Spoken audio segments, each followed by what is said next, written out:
Ako, 40 at ang asawa ko, 48 ay 17 years ng kasal. Kamakailan lang, sinabi niya sa akin ang isang bagay na akala ko noon ay aksidente sa araw ng kasal namin. Medyo magulo at mabilis lumipas ang araw ng kasal namin. Ayos naman ang seremonya, kahit medyo lasing ang asawa ko sa altar. Sa reception, dumating ang isa sa mga kaibigan ng asawa ko, kasama ang girlfriend niya. Nakasuot siya ng puting cocktail dress. Wala naman akong pakialam noon, masaya lang ako na kasal na kami.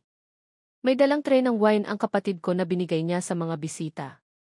Habang umiikot kami ng asawa ko para magpasalamat sa mga dumalo, napunta kami sa mesa kung saan nakaupo ang kaibigan ng asawa ko at ang girlfriend niya. Nakaupo ang girlfriend sa kandungan ng boyfriend niya, halatang lasing na siya. May hawak pa siyang wine nung lumapit kami. Habang kinakausap namin ang kaibigan ng asawa ko, bumangon si girlfriend mula sa kandungan nito, nadapa at natapon ang wine sa harap ng wedding dress ko. Napasigaw ako. Ayoko sanang magalit dahil aksidente lang naman. After 17 years, kinikwento ko ito sa anak namin at sinabi ng asawa ko na pinalayas niya sila habang nasa banyo ako at naglilinis ng damit. Akala ko noon kusa silang umalis dahil sa sobrang kalasingan. At dito niya ikinuwento ang totoo. Akala daw ng girlfriend niya isa lang akong bisita na bastos na nagsuot ng wedding dress sa kasal ng iba. May ilan kasing kamag-anak ko na nakaputi rin noong araw na iyon. Akala niya yung pinsan ko ang bride kasi magkahawig kami at nakaputing satin slip dress siya. Ang ginawa raw ng girlfriend, umikot siya sa reception at sinasadyang tapunan ng wine ang mga babaeng nakaputi.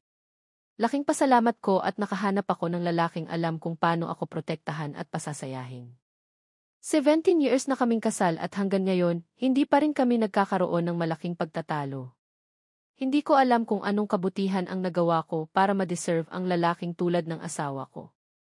Kung nakarelate ka sa storya ng ating bida o kung nagustuhan mo ang ating short story today, maaari lamang na paki-like, share and subscribe sa Kwento Filipino TikTok and YouTube para updated kayo sa mga bagong posts.